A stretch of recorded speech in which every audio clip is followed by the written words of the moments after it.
मिल्कीपुर में विधानसभा उपचुनाव हो गया है। ये वही मिल्कीपुर सीट है जो अब तक समाजवादी पार्टी और भाजपा के लिए नाक का चुनाव बनी हुई थी।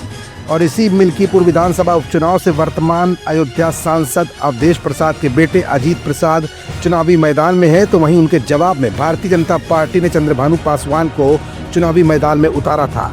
अब ऐसे में इसी मिल्कीपुर विधानसभा उपचुनाव में क्या कुछ खास देखने को मिला है। समाजवादी पार्टी के मुखिया अखिलेश यादव ने एक बार फिर किन आरोपों से योगी सरकार को घेरने की कोशिश की है और मिल्कीपुर विधानसभा उपचुनाव में किस तरह की धांधली को लेकर सपा मुखिया लगातार सक्रियता दिखा रहे हैं और अखिलेश के जवाब में अब योगी सरकार का कौन सा सिपहसालार मैदान में आ गया है, ये कुछ ऐसे सवाल है जिनका जवाब अपनी आज की इस रिपोर्ट में हम आपको दिखाएंगे भी और बताएंगे भी। दरअसल मिल्कीपुर विधानसभा उपचुनाव को लेकर सपा मुखिया और पूर्व मुख्यमंत्री अखिलेश यादव ने फोटोज और वीडियोज पोस्ट कर चुनाव आयोग से शिकायत की है।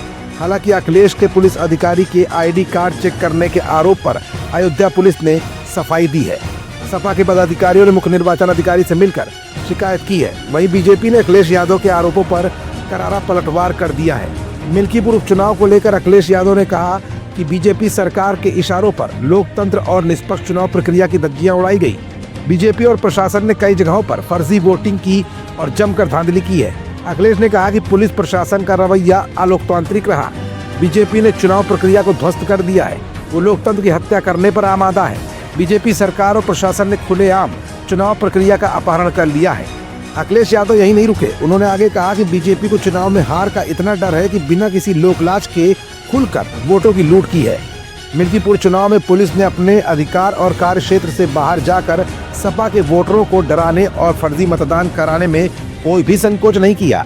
उधर मिल्कीपुर उपचुनाव की वोटिंग को लेकर समाजवादी पार्टी की ओर से लगाए जा रहे आरोपों पर बीजेपी के तेज तर्रार नेता और प्रदेश के प्रवक्ता राकेश त्रिपाठी ने भी सपा मुखिया अखिलेश यादव को तगड़ा जवाब देने की कोशिश की है। राकेश त्रिपाठी ने अखिलेश यादव को आड़े हाथों लेते हुए कहा कि अखिलेश यादव प्रोपेगेंडा पॉलिटिक्स के चैंपियन बन गए हैं। अखिलेश फोटोज, वीडियोस और ऑडियोज के जरिए लोगों को बरगलाने का प्रयास कर रहे हैं। फिलहाल आरोपों और प्रत्यारोपों के बीच भारतीय जनता पार्टी और मुख्य विपक्षी दल समाजवादी पार्टी के कैंडिडेट्स अजीत प्रसाद और भारतीय जनता पार्टी की तरफ से चुनावी मैदान में उतरे चंद्रभानु पासवान का भविष्य इलेक्ट्रॉनिक वोटिंग मशीन यानी ईवीएम में कैद हो चुका है।